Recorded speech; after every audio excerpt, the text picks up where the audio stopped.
What's good? We're back, people, with another episode of Full Quarter Talk podcast. We're here with the playoff edition. Finally got here. We made it throughout the season, and we're here with the playoffs.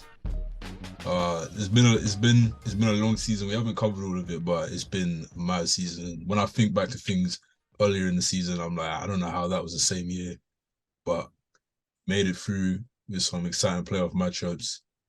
In the meantime, we did have the play-in since our last episode. Or I don't even know, because as an episode I didn't make it out again, so I don't even know who was out. But I do have to give a shout out to my OKC Thunder. We battled it through. No one thought they were going to be there, and even when the play-in started, no one thought that they were going to make it past the Pelicans either. So, I mean, great experience for the team. Coming out party, Shea went off, Giddy went off. That was a crazy first game. But at the end of the day, if we did record before the play-in, I would have said that it's a pretty tough road. Like, we got to play. We're a team with no big. I don't think we ever play above 6'9" in our rotation, and we got to go through Valanciunas and then two bigs in Gobert and Cat, then to play Jokic in the first round. So it wasn't going to be pretty regardless. So I think we got the best of both worlds, that we got experience on a big stage, but also we still get to keep a lottery pick. And at the moment, there's like an 85% chance OKC will get the 12th pick, which our track record with the 12th pick looks pretty good. So I'll take that.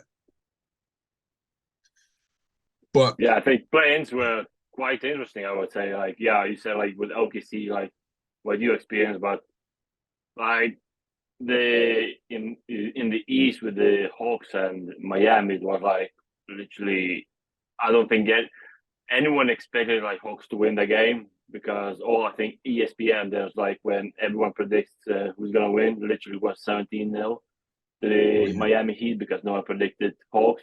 But like what killed the Heat in that game was they have no one that can score, and offensive boards from the Hawk side was like insane. And like, yeah, but as a Celtics fan, I'm happy that Hawks won that series, because it's definitely easier matchup than the Heat.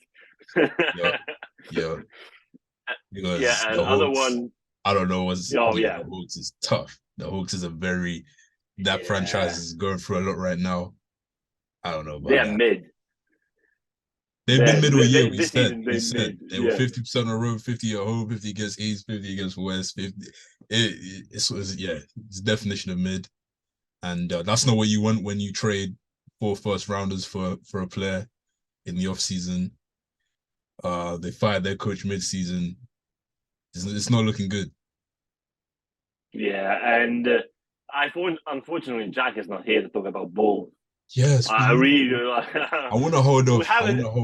I don't care if it's the finals, if it's the week of the finals. Oh yeah, we're talking about the Bulls. Jack. This guy, he's been ducking. Listen, he's been ducking the pod for like for months. I don't know. He's gone Hollywood on us now. I'm sorry, like this guy. He he was free like 20 minutes ago, and then he's like, oh I've got a dinner to go to. So yeah, we'll see what's up with him, but. Yeah, I'm happy with the future of my team, of the Thunder. We've actually got like now 2 graphics. I might put them up now, but we got the CP3 season where we had a 0.2 chance to make the playoffs, and then 0.1. We didn't make it, but as far as we came, it's crazy to be basically the 9th seed at the end of the season. And look, if I trust Pressy in the draft, so it's good to have a lottery pick. Having the 12th, we literally just got J-Dub with the 12th last season. And we have the potential to trade up as well. So yeah, it looks good. The Pelicans, who obviously we beat in the first game. It's really about that Zion factor, you know. It's tough because it feels like they just keep arriving to the same point every season, where there's potential for so much more. Remember last season, they gave the Suns a tough series, and we just thought what their ceiling could be with Zion. And it could go 2 ways. It could keep going down this road, or it could be another Embiid where he has a couple slow no playing seasons, and then finally breaks out. But at the moment, it's not easy to be a Pelicans fan watching that for sure. Yeah, I think like when everyone were healthy this season, like Pelicans were They like were the high second, in the table they as were the well. second seed. Yeah, they were so high and like, but injuries like Ingram missed a lot of games. As you said, Zion missed a ton of games as well. So I think it's with the Pelicans, like injuries are probably the biggest problem And because listen, otherwise, like Bi is one of them. Like he was putting fear into me. When I was watching the OKC game in that fourth quarter, when he was just hitting everything, and oh my, that last three he hit, bro. I just knew we were gonna get gamed again. Like I just knew, yeah, it was gonna happen. But we narrowly avoided that. But my goodness, like he is one of them. So if they can put together a healthy run, it's easier said than done with the players that they have. But they can put together a healthy run. They've got a nice core over there. But yeah, I feel like if yeah, they all healthy, like they can easily make like conference finals. yeah. But But like with CJ sold. CJ sold hard. I don't know. I don't know. He's hit or miss in the playoffs sometimes, but I mean, if you have a Zion, you don't even have to worry about him being one of your go-tos because he can just be kind of manage the game. So yeah, you, the ceiling of a team that CJ is your second star is not very high, but you put Bi at the 1A 1B with Zion. That's a team that has potential to go yeah, far for sure. And who else has been so on the west side? Yeah, we went through who got knocked. Lakers. On the east. Oh no, We we'll didn't talk about talk the about Lakers when we get to the Suns. Lakers playing. Yeah, Now I'm talking about teams that got knocked out. I don't want to talk about no, the that Lakers Timberwolves Bulls. game. Oh my god, that was disgusting. That was absolutely disgusting. Like Yeah, it feels like I'm glad that the Lakers won that game because I think Grizzlies are a tougher series for them again than the Nuggets probably because it's better matchups. yeah, yeah. But yeah, like The Timberwolves always find a way to be involved in these CTE matchups. Like they just have some brain dead decision making in these games, and yeah, I don't know. Judging from what I've seen so far, I don't want to skip ahead too much, but Jokic is cooking. oh, he's cooking. Yeah. But But we know their track, we know their history. When he said, I got him," and he's like, "Brother, I have 47." yeah, yeah, literally, Like that. it's not a good look for them.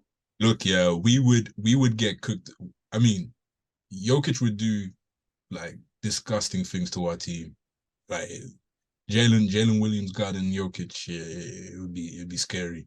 He might put up a 50-point triple double, and Easy. he'll average 20 and 20 easily. Yeah. But I feel like we put up a bit more fight on the other end at least. Like I don't know the Timberwolves. Yeah, it's a 1A at the end of the day. It's a 1A. Yeah, that's true. Yeah. But, yikes. Yeah, but yeah, the Bulls. I'd I think we leave with Bulls. We just leave them. Like we leave yeah them for Jack. we're not talking about the Bulls on this podcast until Jack's back. Yeah.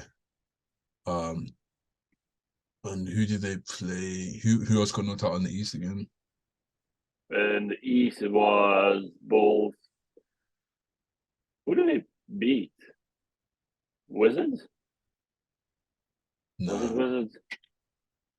Or was it oh, Wizards? Wait, let me check. It was Raptors. Oh yeah, the Rapt. DeRozan's daughter. DeRozan's Yeah. daughter. Yeah, DeRozan.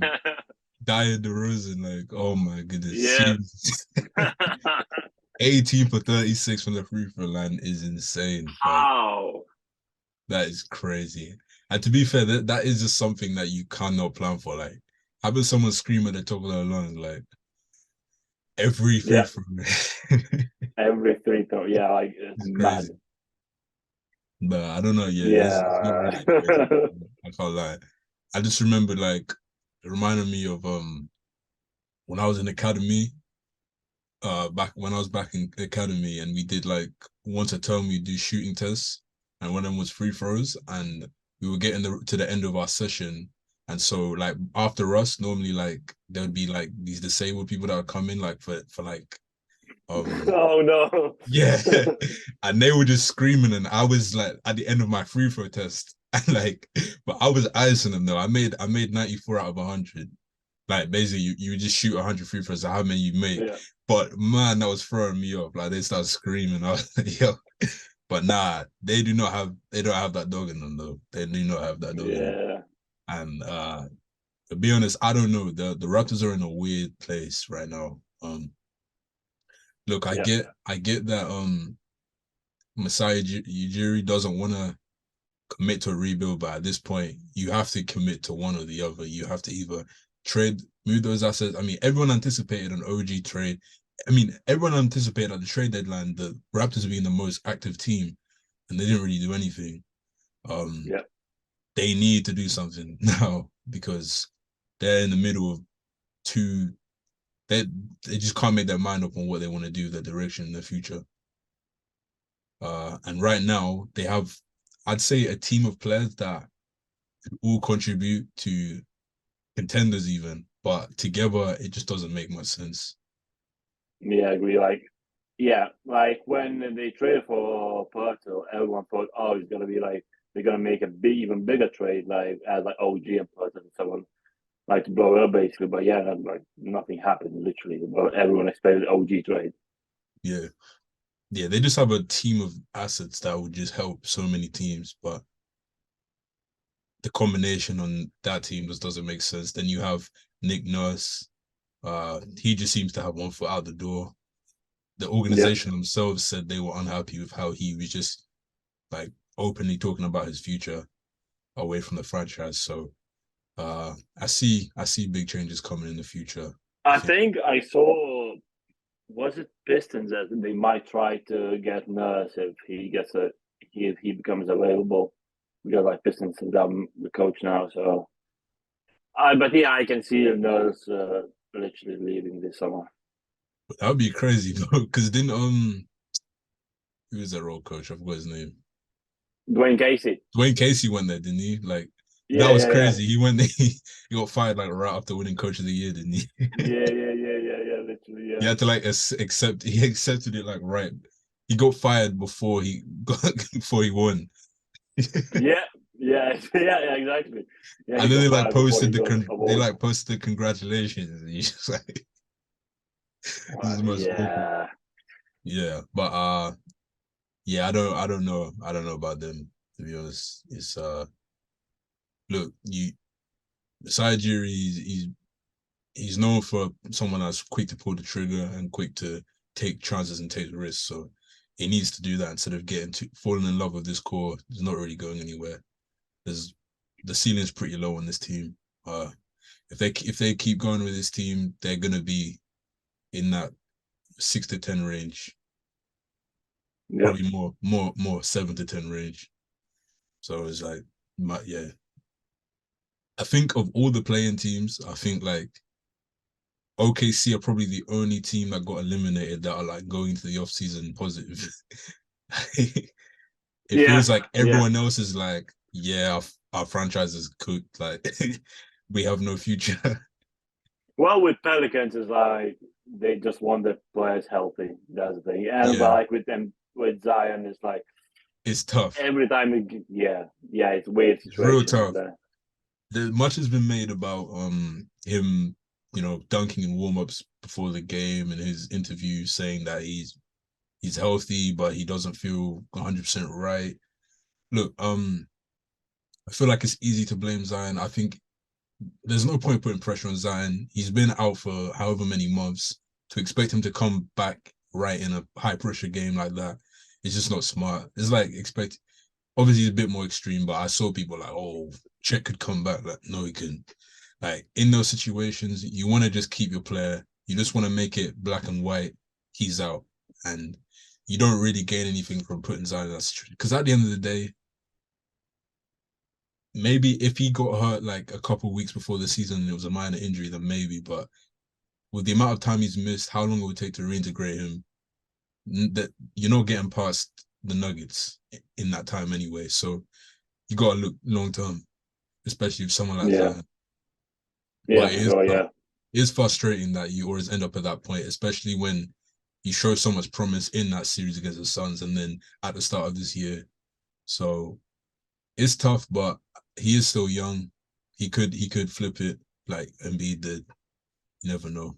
But yeah, that it's not as bleak with them, especially with what BI has shown he can be. But I think with OKC just fully positive going into it. Although that last game was depressing, but but I had to turn off. Like, I mean, if we could have lost by like 5 or 10, that would be nice. But we were getting destroyed. When Gobert did that like behind the back, Gobert went like behind the back, and then I was just like, all right. When he's doing stuff like that, you just have like it's over. Yeah. But all right, enough of that. Enough of that. We're into the playoffs now. What a few of the games where majority everyone's played game one. Game twos Yeah. are wrapping up today, I think tonight, and we had a couple other game twos. I think But today and tomorrow today and are the tomorrow, games. Game two. yeah. Let's Yeah. start. Let's start in the East. The 1-8. 1-8. Yeah, we got the Bucks versus the Heat. Um, it's it's like okay. I mean, Giannis went down.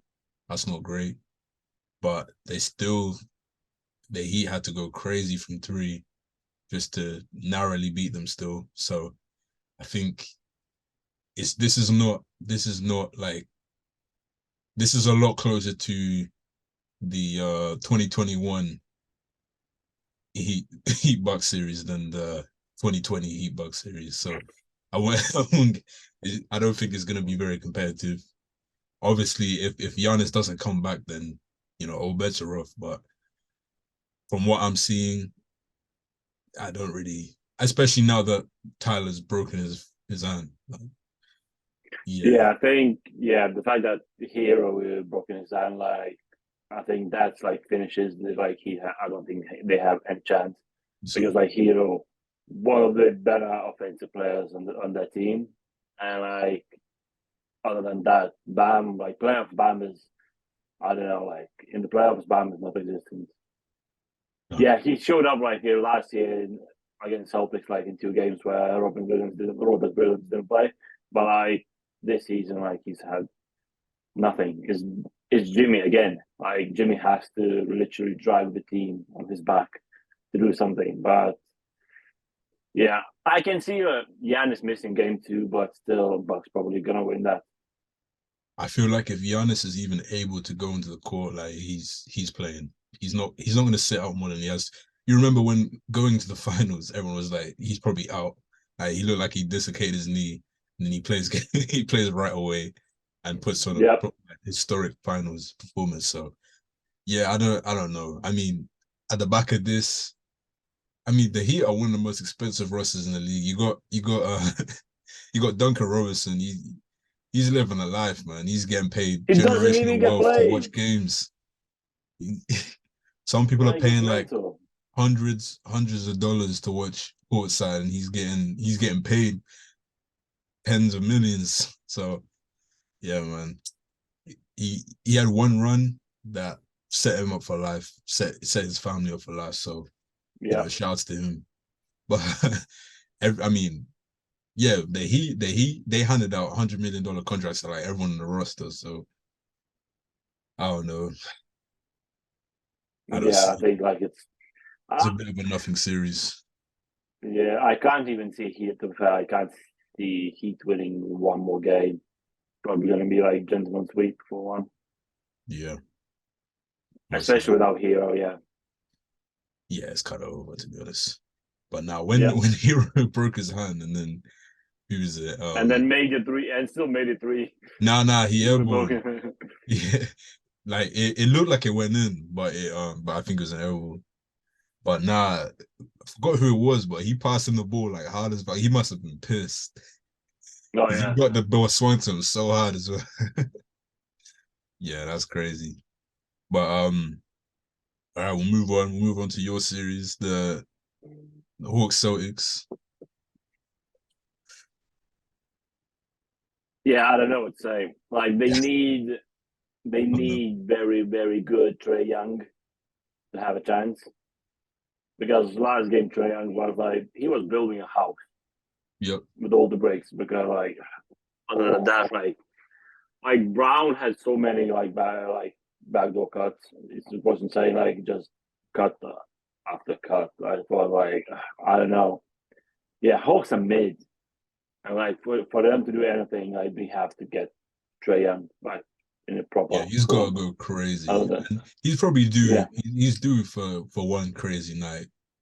But honestly, I think with what the Celtics got, I think they can probably withstand a Trey night and still win.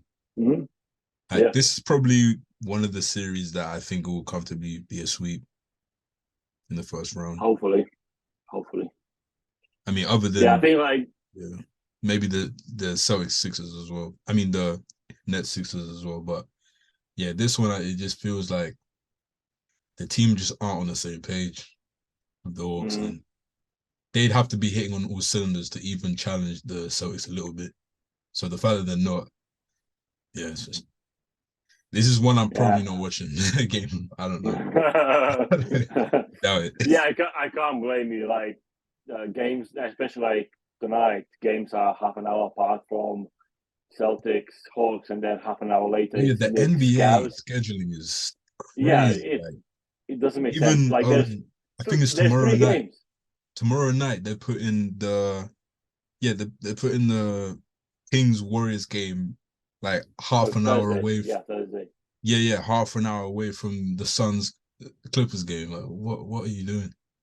Yeah, like there's like three games at night, and like you still put in games like overlap each other. It makes no sense. Yeah, it's crazy. Like yeah, I don't know, but yeah. I think there's nothing much to say about this series apart from like Hawks need Trey Young Mhm. to be insane. Because well, Celtics are very we're chilling. Like shout out to Derek White because he's lately. I don't think he gets enough recognition because like lately he's been playing very well and he's not afraid to shoot a ball or like and yeah, I think and the fact that like we can start like Derek White and Smart again, DeJounte and White is a big thing as well. It's easier, but Sure. I don't think there's much to say about the series. Yeah, there hasn't really been much said about the Celtics because they've kind of just been great all year. Them and the Bucks. No one really talked about them, but like we said in the summer, they they lost in the finals and then they got better. You know, Yeah, and I joked that literally the Celtics probably want to run it back right away. They could run back the finals yep. straight away. They would definitely take that. Uh, yeah. So yeah, let's go to the West real quick. So we'll start with that 1-8. Like we were saying, Jokic just Oh, eating. He's just eating. This is however he wants it.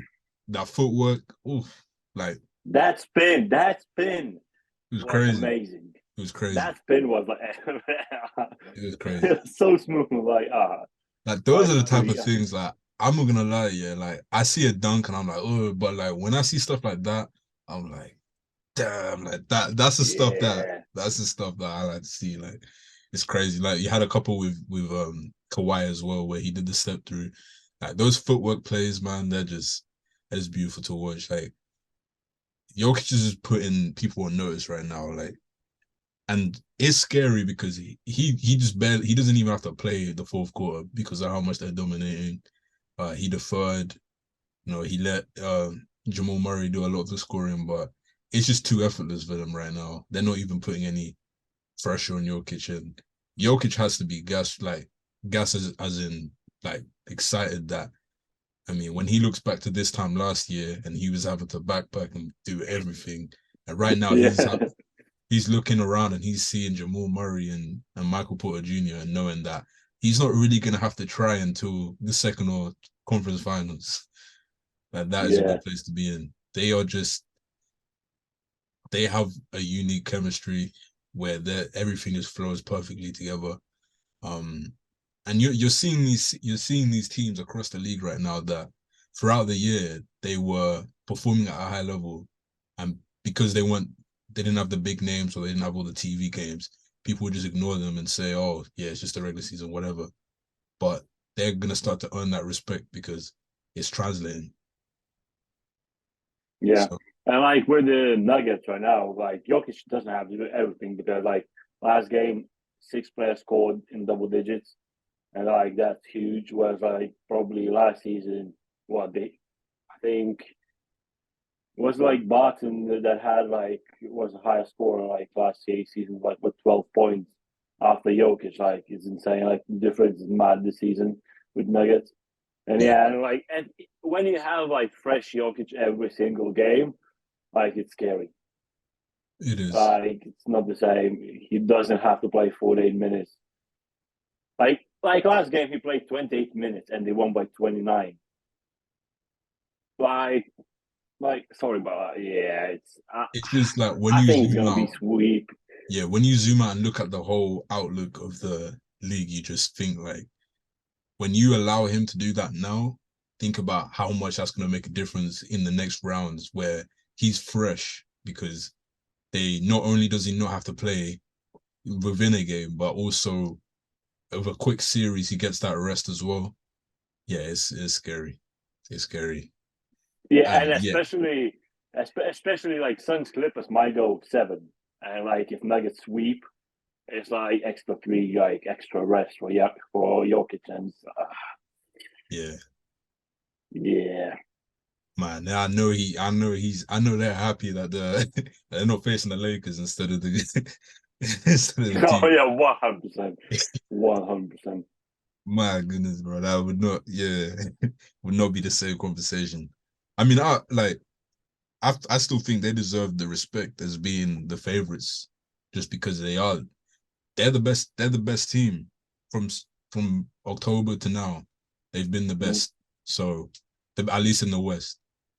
So yeah, you have to give them that respect. And yeah, this stuff adds up. There's so many years where you have to think about the cumulative effect of being able to chill in earlier rounds. Like, who knows if the Warriors blow a 3-1 lead if they're not having to battle through OKC the round before. These things add up. So Yeah, yeah, you're seeing that now. And yeah, the second, yeah, the 2-7 matchup. So the Grizzlies and Lakers. Going in, I thought this was probably going to be one of the more competitive uh first round series, even though it's a 2 and a 7, just because of how different the Lakers are post trade deadline. And it hasn't disappointed so far. The Ja situation is tough though. You don't yeah, know. They've said that it's not a break or fracture, so but it looks like it's definitely going to be bothering him. And he already was dealing with something. He had it cast it he had a brace on or something. So uh I don't know, man. If Ja isn't at full strength, I thought it was an uphill battle for them already because having Adams out, having Clark out, it was already not looking good because you need those big bodies to go against the Lakers. They're a big team. So now I don't know. I think I was already leading towards a Lakers upset. I mean it's not really an upset, but in terms of 2-7, I was already leaning that way. So now I think that kind of solidifies it for me. Because if you even lose the job 1 game, I think it's over. Especially because they've already stolen home court. yeah. I feel like without Ja, it's over straight away because even when like last game when Ja went out, like it was even game, like point to point. When Ja went out, it was literally Grizzlies fell apart, and then Austin Reeves have